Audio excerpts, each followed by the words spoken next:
Hi guys, I hope you're doing really well. My name is Sarah and welcome to What the Horror, the channel where we talk about horror movies old and new. So as you guys probably saw from the title of today's episode, we are talking about the brand new release of the Scream 6 trailer. So excited. But before we get going, I feel it's only fair to be clear about what kind of trailer reaction video this is going to be. Now, I have already seen the trailer and done my natural organic reaction. So if you have come here to watch someone watching the trailer and go, whoa, then this is not the right place for you. But if you have come here to listen to someone talk about the Scream 6 trailer and analyse it and make predictions about the film, then hello, welcome, come on in, please take a seat, join us, because yes, today we are going to be talking about the Scream 6 trailer. I did actually have another video to put up for you guys today. Yesterday I went onto YouTube to upload my Friday video. And what do I see? Someone has done a Scream 6 trailer reaction. So, of course, everything is dropped, everything halts, because what I have to do in my life right now is watch the Scream 6 trailer. So that is why you're not watching me watch it, because I already watched it. I couldn't wait.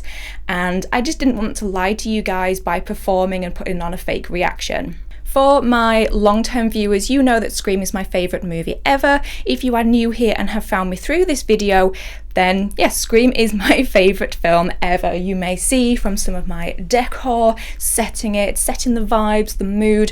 Yeah, I love Scream. Favourite film, favourite horror film, favourite franchise, and I am so excited for Scream 6. Okay, so as far as the trailer goes, first thing I want to say, Ghostface is toting a shotgun. I didn't even pick up on this the first time watching it, but then I watched it with my miniature and they pointed out that Ghostface is toting a shotgun, something that he has never, or they have never done in previous films until their identity is revealed. So this is brand new. Instantly, it feels like this Ghostface is different to the previous ones, although we do still see that they have their standard hunter's knife. We even have, I think in one shot there was the pose that Stu used to do where he wipes the knife. But yeah, in this trailer we see Ghostface toting. We see a mixture of OG legacy character Gale Weathers. She's the only remaining of the Golden Trio.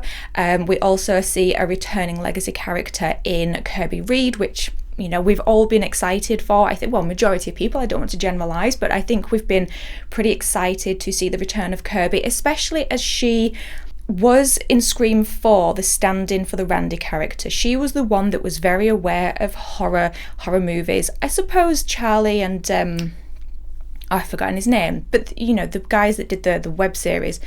But Kirby was the horror nerd, and so with her return we have the member of the cast who can be aware, like self-aware of the environment and make observations and explain it for the audience. And then we see the return of our new legacy characters.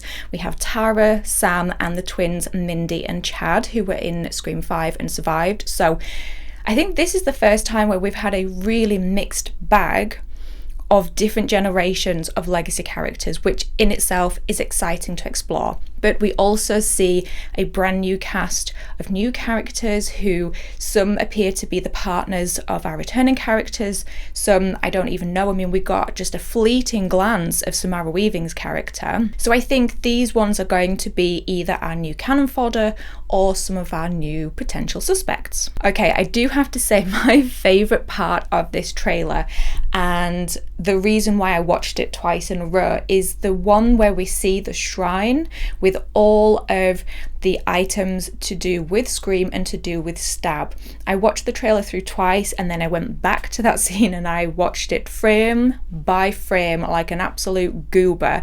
But what a treat for fans of Scream. There are so many Easter eggs to be found in that shot, and I'm not one of these people that generally watches trailers or watches it frame by frame the whole way through to find all hidden clues.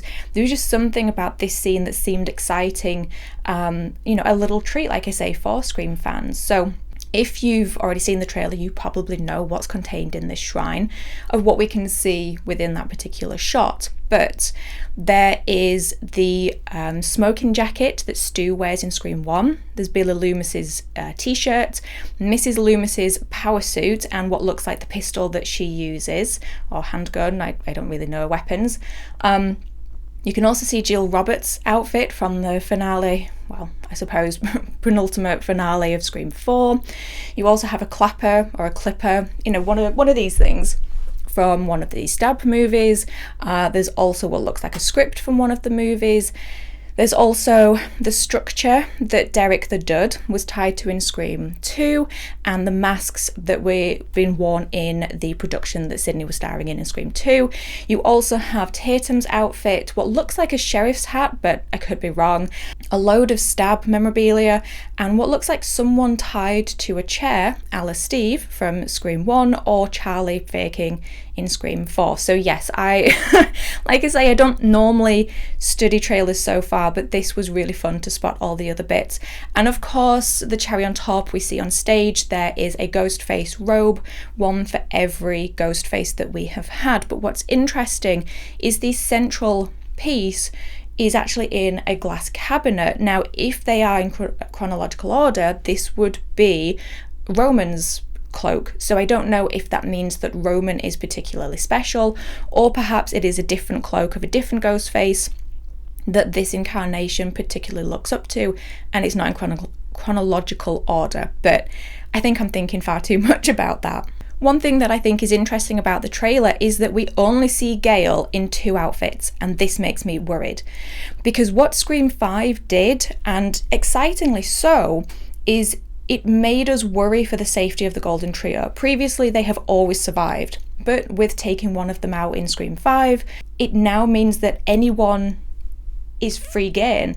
And so because we only see Gale in 2 different outfits in the trailer, one in her snazzy little hot pink and then one at home, it does make me worry. But the trailer so blatantly sets up that it looks like Gale and Mindy are for the chop, that it makes me then question, I don't actually think that's going to be real. But then it could be a double bluff. I don't know. But it's always exciting when one of the Golden Trio does face up with another Ghostface, because it's just exasperated. Been there, done that, literally wrote the book on it. So I don't know. I think the scene in Scream 5 where we lost one of the Golden Trio has its strengths and weaknesses. So we'll see what they decide to do. I'm open to go in and just see where they go with it. We also have a new setting of New York, which, we've had different settings in Scream. In Scream 2, they were on the college campus. In Scream 3, they were in Hollywood. But 1, 4, and 5 have been set in Woodsboro, so it feels like it's been quite a while since we've left that setting, and we've never been in New York before. So this is an exciting new setting, because I think that this Scream looks a lot dingier and grimier than previous ones. It matches the mask, it matches a lot of the blood-soaked characters, and so the dingy subways of New York and its back alleys and all that kind of thing, it really matches that grimy feel. The Ghostface says something interesting as well to Gale. I mean, I'm assuming he's talking to Gale. With editing you don't know, do you? But he says that he's something, or they say that they're something different, and it made me wonder, well, okay, so what does that mean? Scream, while some of it has been copy paste repeat, has always been commenting on a different stage in horror. Scream 1 was horror, Scream 2 was sequels, Scream 3 was trilogies, and the past and what you thought you knew about the past coming back to bite you on the ass. The past will come back to bite you in the ass. Whatever you think you know about the past, forget it. The past is not at rest. Any sins you think were committed in the past are about to break out and destroy you. Scream 4 studied reboots, and Scream 5 was looking at a mixture of toxic fandom, but also of production companies maybe doing things in certain films that could be seen as disrespecting the fans. So I'm interested to see what Scream 6 is looking at, is studying, is pulling apart. Maybe it's nothing, I don't know. And maybe that's not what the Ghostface was referencing. I did wonder if by saying that there's something different, it means the killer, like who they are. We know the rule of it's always somebody that you know, and usually they have a tie to a previous event in the films. I mean, Scream 2 was replicating the deaths because of seeking revenge. Scream 3 was copying the deaths in the script. Scream 4 was trying to copy the original but with the reboot angle. Scream 5, it was that they were all related to legacy characters. So what could be, to do with this Ghostface that is different? It did make me wonder that something we haven't seen before is the return of an original killer. There are, of course, rumours circulating and hopes aplenty, including myself, that Stu Macher might return as Ghostface. It was the original plan for Scream 3. He was going to be alive and in prison, and he was going to be manipulating high school students into creating the murders, but because of a particular event I'm not going to mention because YouTube won't like it, they changed the script to the Hollywood setting. So it's not like it's something they've never considered in the past, but because there's been so much circulation through, fans and the internet, has this killed the potential for Stu Macher's return because it would be too predictable. As far as killers go, another thing we haven't seen yet is it being a former victim, survivor, legacy character. This is something we've not seen done yet. Is that something they're going to explore in this film? And when your mind wanders and you just start thinking about things, my brain even went so far as to think, now I don't actually believe this, but it did consider for a moment, we're all meant to believe that Neve Campbell isn't returning to the film. But I thought, what if this was a long con of she is actually returning and then it's revealed that she is actually Ghostface? Like I said, I don't actually believe that. And if they did that, I don't think I would like that, but the brain wanders and wonders all sorts of things. I mean, overall, this trailer is a good one, I think. Generally, I do try to avoid trailers because they basically spell out the film and avoid, they give you spoilers, but I think this one was edited pretty well. I think we're given enough information to get excited. We see a range of the characters, but nothing is really shown. And it could be a lot of trickery with the editing to make us believe one thing and then they change it. So I am still so excited to watch Scream 6. As far as maybe having predictions for it, I don't know. I do have a prediction that maybe potentially Kirby could be involved with being one of the Ghostfaces.